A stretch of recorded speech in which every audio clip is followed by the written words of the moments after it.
Afternoon, one and all. There's Angela over there.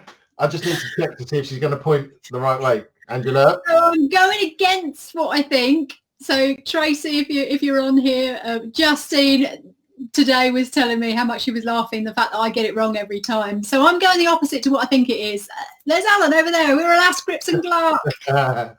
So last week we used the word normal quite a lot, and I had a mini brain fart. Angela tends to have the big brain farts, but we thought we'd try and get back to normal. In other words, try and get back to what we originally said we would do on these webinars, which was let's review the news from the week and talk about it, which sounds so much like fun, doesn't it?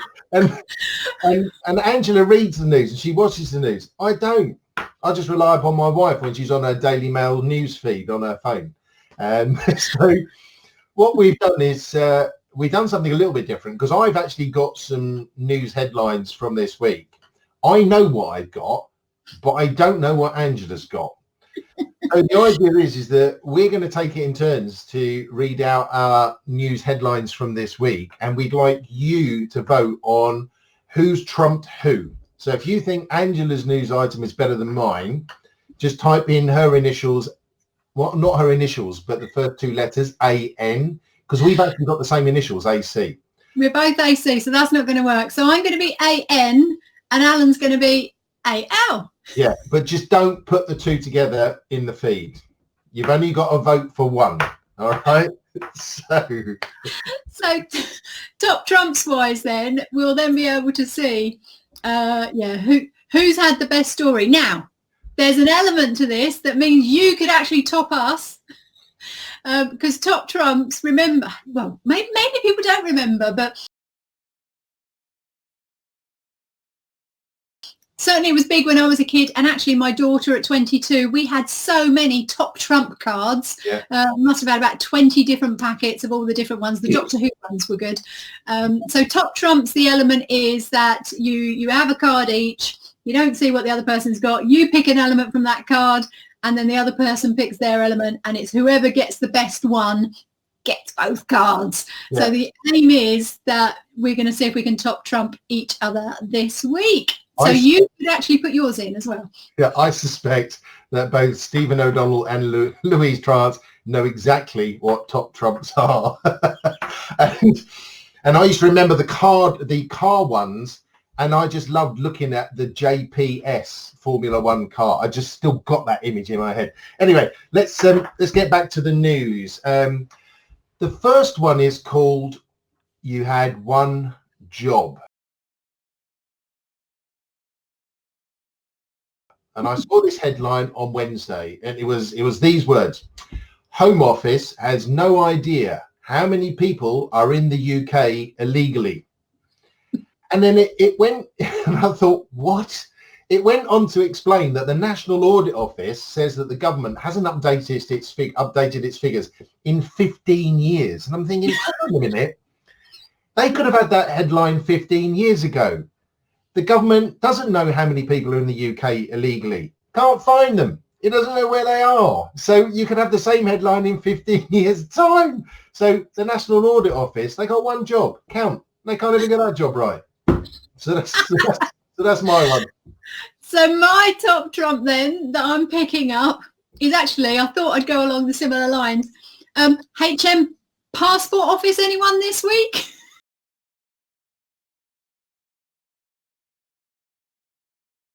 Came out. The new passport is out. People are receiving their new passports. Think about what a big issue they made about the fact if we came out, if we had Brexit, we'd get our blue passports back. Guess what? The new passports, they're black. No. Job. Yeah, but I think black passports matter. I think. Okay. So Angela's one is the passports. My one is the government losing count of people that they didn't know were here. So AN for Angela or AL for me. And please don't put us both in.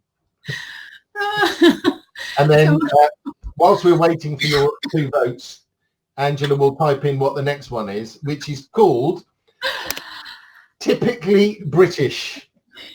So I'll let you go first on this because I don't know what your story is. I know what mine is. Okay, so my typically British is that we come up with the most amazing things. We are innovators. We invent so many things, but then we don't get it just quite right. So my bit of news of the week is Hawkeye. Typically British. We've been waiting all these months for football to come back, and we had Aston Villa Sheffield, the first match. There's a goal and it doesn't get counted after all these months because Hawkeye didn't see it. It's the first time in 9,000 games that they've admitted that they couldn't see the ball. The 7 cameras that were in the stadium watching whether the ball goes over the line. And actually what happened was the goalkeeper caught the ball and took it over the line himself. But because he had it like this and because he had defenders around him and because he was behind the bar, he didn't see it and didn't register it. There was no goal. And people were wondering whether they'd actually turned it on to start with. They thought that they'd forgotten to turn it on. A bit like me sometimes if I'm on mute. Going back. Yeah. So British. Sorry, say that again? I thought Hawkeye was in tennis. Well, it's used in football for the goal line technology as well. It's the same company, yes. Oh, okay. Right. So I've got to try and beat that then, have I? All right. Yeah. My one for typically British revolves around this headline.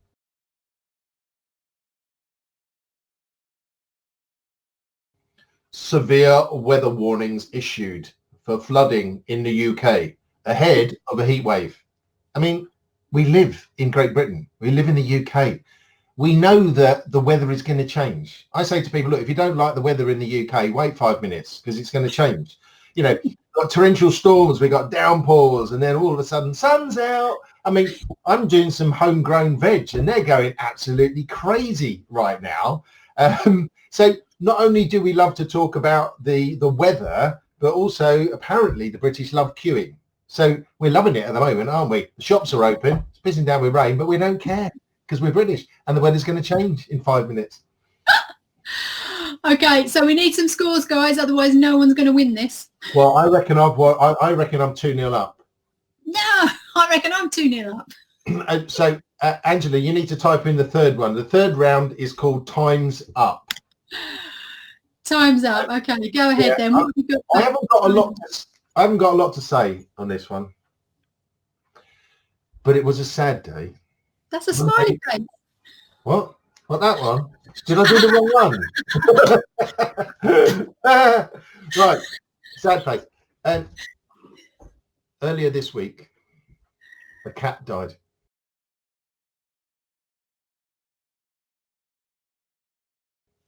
But it wasn't just any cat.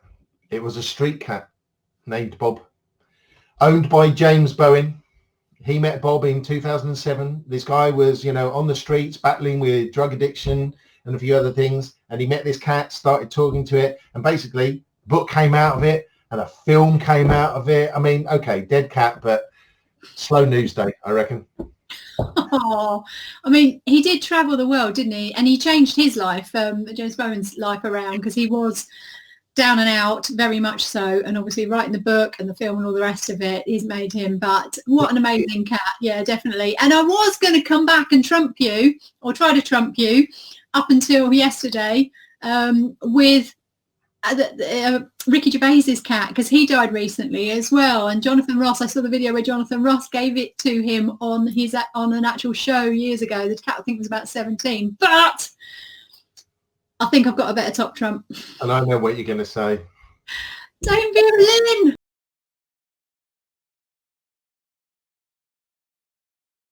I've already lost. We'll meet again. It's getting shorter, the singing, honestly. Dame Vera Lynn, who I got to play. I mean, I'm so glad that she made it to the 75th anniversary of VE Day and she saw all that outpouring of love. Yeah. Although update on Sir, yeah, it is Sir, isn't it, Tom? Hello, Tom. His comment was, I thought she'd go a bit longer. When I saw that, I was thinking, so he's obviously hoping to beat her at 103 on that one, but 103, and she got to this point. So yeah, how amazing. So we thought we'd put that in the middle because we certainly don't want to finish on Dame Vera Lynn dying. So no. And actually, whilst you're typing in the next one, which is called No Shit Sherlock, I was just looking around for my cigar. I didn't know whether to bring out the Winston to say, Vera, marvellous, great innings. But I haven't got the 2 bits of cotton wool in my mouth, so I can't do it all that well. I just remember you did the whole thing with cotton. I know. My mouth was really dry. Right, okay. This one is called, ladies and gentlemen, No Shit Sherlock. Angela, over to you. Okay, No Shit Sherlock. It didn't work. Track and trace.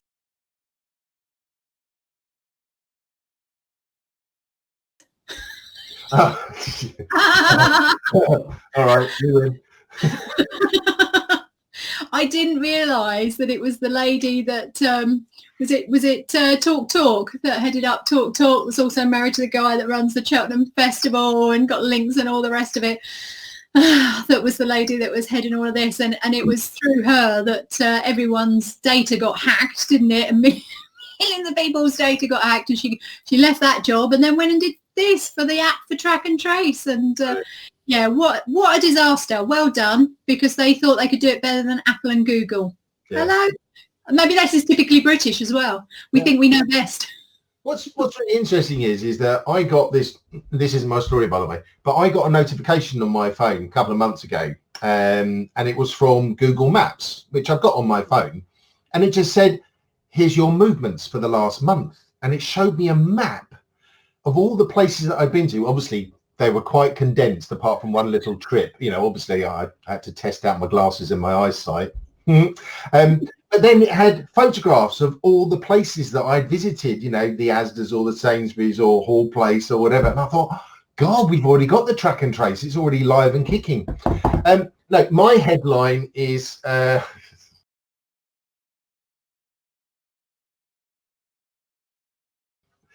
15 friends get coronavirus on first night out in a bar after lockdown. So this is a story of 15 people. Erica Cripps is the main protagonist in this. 40 years old. She lives in Florida. Her and her friends decided to go out to this particular bar. It just so happened that it was Lynch's Irish pub. Right? First time of using that pub after lockdown. And of her 15 friends, 10 have been tested positive for coronavirus. She's got it, and 4 are awaiting the results. Now, I've seen a photograph of Lynch's pub that night, and it wasn't so much social distancing. It was more like social intimacy. And it's almost like, no shit, Sherlock, that 15 of you have pretty much got coronavirus because you weren't adhering to any of the rules at all. So that is a win for me. I think that one is. That's a typical. No, and I could have actually. While you're talking about testing your eyesight, should we test our eyesight? Yes. Right. So thank you very much for my birthday wishes. On Tuesday, it was my birthday. And on my birthday, my wife very kindly bought me a one of these lamps that lights up my face, because Angela keeps having a go at me about, look, that's me in shadow. That's without my new light on. This is my light on.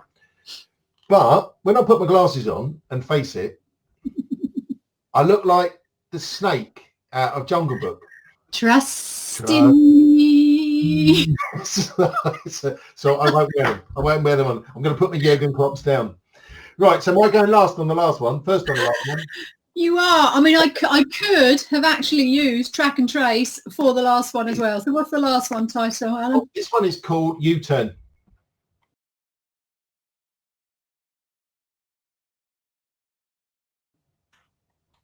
Is it? So this one for me is all about the news, and I'm sure I don't need to tell you, Marcus Rashford talking about, you know, his plight as a youngster and having it very difficult and not having food on the table, and he's managed to turn the government around to sort of give out free school meals during the sort of the COVID crisis and the break. And what particularly got me about this was not so much that story, but the use of the term U-turn. It's always used by our wonderful press, just in case they're watching, as a negative. And yet we've coined a new phrase over the last few months called pivoting, which is pretty much like U-turns. We've had to change direction. If somebody does a U-turn, they've either got new data, they've realised they were wrong, the landscape has changed. So yes, do a U-turn, own up and say, yeah, we got it wrong. So it's good news all round. It's a positive outcome. Oh, I'm definitely going to win on that one. Well, I must admit, I want Marcus Rashford to win because I think it was a brilliant U-turn. I had a few choices for this, I tell you. I could have had the track and trace because they've now done a U-turn and realised that maybe they should have gone with Apple and Google in the first place, which was what was meant to happen, and a lot of other countries did. Up until yesterday, I was going to be going with the NFL commissioner doing a U-turn on Colin Kaepernick. So if any of you don't watch American football, this was the guy 4 years ago that went down on one knee. And well, you know, the one knee, we got the Black Lives Matter. So he started it in that sense. So it wasn't Dominic Raab from Game of Thrones from there. So it was about, yes, in that sense. So I could have gone that because he's actually done a U-turn now because he was vilified. And he's not played since really that season, and the NFL commissioner was saying, actually, I want someone to hire him. We were wrong. So I mean, that's a major U-turn from them. But one of the people that really vilified him and said that he should be kicked out and all the rest of it, you knew he was coming, Trump. Yeah, what I want to finish on. So I've actually ended on Donald Trump's in Top Trump in his U-turn for today, because today is the 19th of June, which is Juneteenth, it's known as, and I must admit, I didn't know about it either, but it seems like Donald Trump didn't know anything about Juneteenth either, but it is the day that they actually abolished slavery, and therefore it is, obviously with Black Lives Matter and everything that's going on there, it is the day that is actually celebrated, and we will all be celebrating it in future, knowing what it is, but he put his rally on today. So the first rally out of lockdown, which obviously is going to be like that party down the pub, is going to be ridiculous. And the fact that he was going to have 50,000, probably mostly white people inside, and he said, well, yes, you could celebrate it as Juneteenth. And it's like, no, your supporters are not celebrators of Juneteenth. So he's changed it to tomorrow. So that was a big U-turn for Donald Trump to actually change it from today. And he did that this week, where he's now got his first rally tomorrow. So good luck with that rally. Good luck with not spreading COVID. I think it might be clearing out a few Trump supporters. So I'm finishing on that Top Trump. Well, look, we had 5 rounds there. No one voted. So they're obviously making placements. They're doing deals. They've got better things to do than listen to us two witter on. But that means that I have to make the decision. I win.